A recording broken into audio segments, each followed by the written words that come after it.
So today I am going to go to France. I'm going to go to a city that goes by the name Reims. I'm going to confess, I do not know how exactly the city name is supposed to be pronounced, but this city is unique, and it's in the northeast department of France. Well, not department, I apologize everyone. Province, is it? It's in the northeast, okay? So the capital of that area is Strasbourg. But Strasbourg is very close to the German border. In fact, it's located right onto the German border between France and Germany.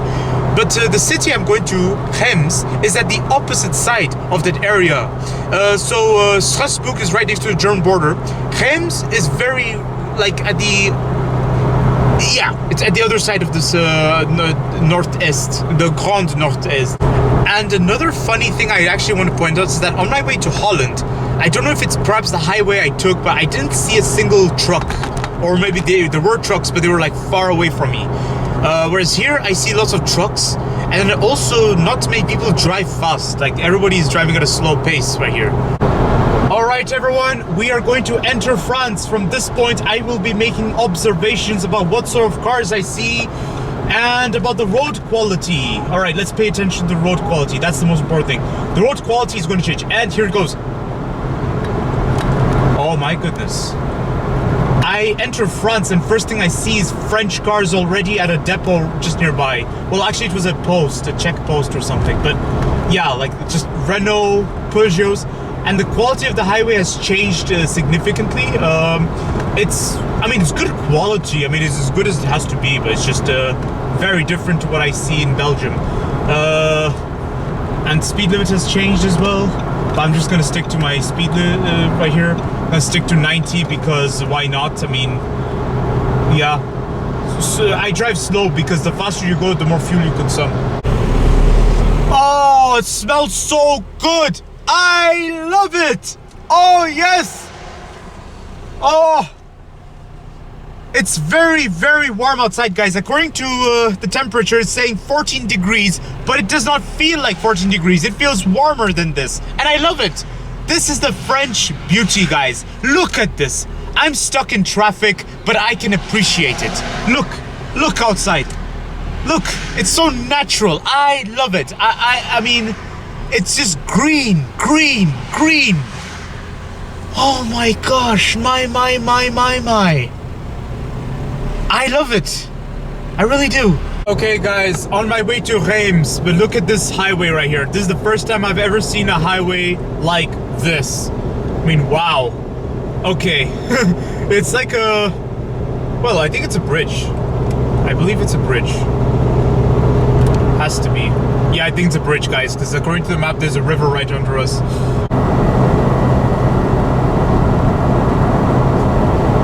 Alright, guys, this just happened. I just passed through the region Grand Est. I am in it now. I'm inside of it. Woo! Alright, let's see how this goes, guys.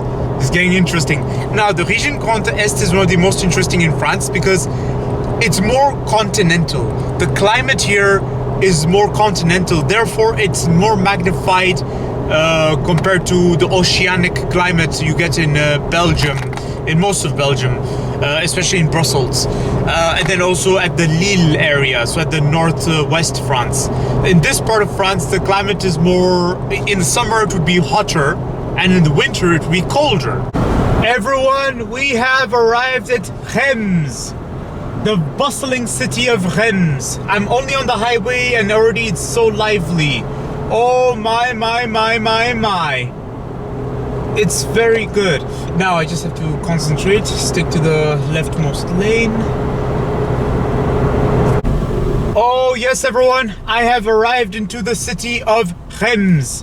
Now look at how alive the city is. Very, very bustling. Oh my. I'm driving over a river as I speak, and it has a really strong resemblance to Brussels. This area reminds me of Ixelles. Ixelles is a part of Brussels. I actually grew up there as a kid, and so that's why it's like seeing this area. It just has this really strong Brussels vibe about it. Actually, it looks like a mix between Brussels and Grand Place, which is very interesting because this particular avenue reminds me of something Grand Place would usually be like. Okay, guys, I arrived at my destination. Yes, the car museum in Reims. Okay, now before I go inside, I just want to quickly talk about some observations I made. So, my journey to Reims was so far amazing. I loved it.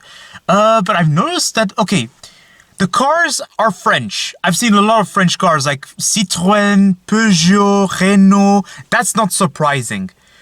But a surprising observation I made were... Okay, first thing I noticed is that lots of them were white. There were lots of white cars. Like, yeah.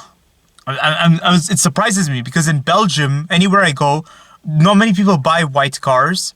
But here in France, people choose the white color for their cars.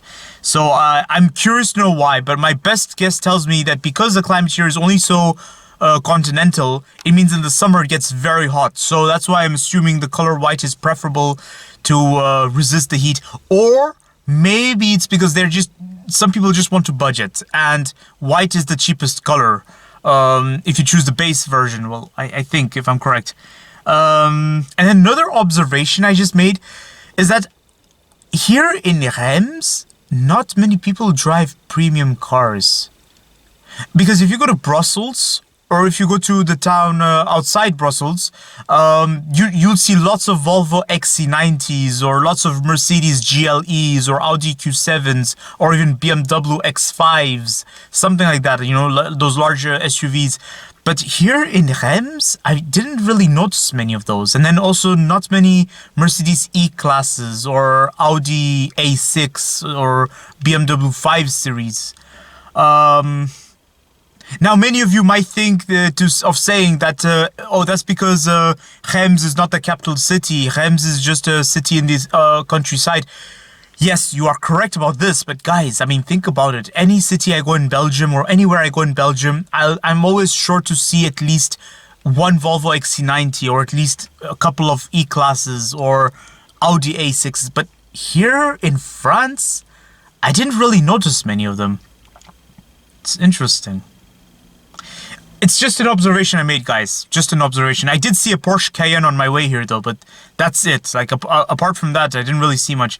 And when I went to the Netherlands, I did see a good amount of luxury cars going there. Even an Audi Q8 was going there. Like, what? I even saw a I even saw a Maybach in the Netherlands. So it was interesting. And here in France, I didn't really see many luxury cars. Oh, well. Oh, well, maybe this is the north of France, because I did hear quite a lot of things about the south. Alright guys, I just arrived at the museum. Very interesting location. I already see some classic cars over there.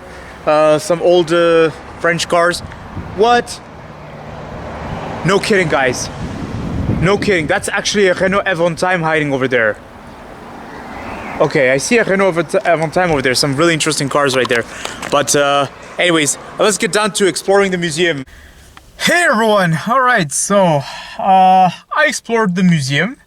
Very interesting displays, but none surprising, guys. I did see quite a lot of French cars from all years. I was actually surprised by the fire department section. I actually saw a Chevrolet Suburban, a classic one from the 1970s, and I also saw a Willys Jeep, which was quite interesting for the fire department. The most interesting had to be the Renault Galleon. It was a modified one, a Renault truck. Very interesting museum. Unfortunately, I could not take any photos or I could not make any videos in this museum because the owner is adamant he does not want anyone making any videos or taking any videos, which I can respect. But then at the same time, so much potentials. Anyways, at least my trip to Reims was worth it. Alright guys, I have to say the museum was an interesting experience. One thing I have to say is that I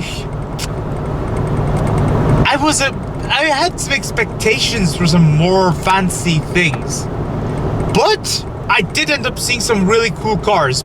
Driving in Reims was a bit of an interesting experience, guys.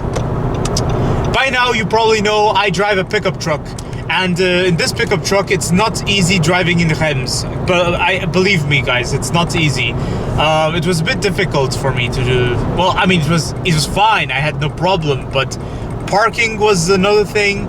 And then also, I've noticed another observation, and that is a lot of people drive small cars in Reims. Whereas if you go to Brussels, that statistics is different. In Brussels, many people drive a variety of cars. But here in France, a lot of people drive small cars. So I guess it's... but then also another thing worth mentioning is that France has a very strong tax system on cars. So the bigger the engine, the more tax you are to pay. That's if I'm correct, guys. Please excuse me if I'm wrong. But it's something interesting, guys. It's this is something I've not even seen in the French-speaking parts of Belgium. You know, it's just a different world out here. But then also another thing worth mentioning is that France is a massive country, so logically, it's just one part of the iceberg we're looking at. Another thing that's worth mentioning is that France has taken very, very, very strong initiatives for the environment. So therefore, this could explain one reason why, you know, the Reims was not very friendly with the big vehicles. Reims is more like, you know, they want people to use public transport as much as possible. They want to discourage you from using cars. All right, guys, you have no idea what I just stumbled across. I stumbled across this beautiful truck right here with all this design on it. What? Look at this, the French pride. Wow. Look at this. This is so cute. And this truck is a Scania. Scania. Very interesting, guys. This truck right here. Clémence. Wow. Now that's actually cute. Don't forget to like, comment, and subscribe. And stay tuned for more videos that are on the run. And don't forget to check the links in the description for my car reviews and my travel videos. Bye!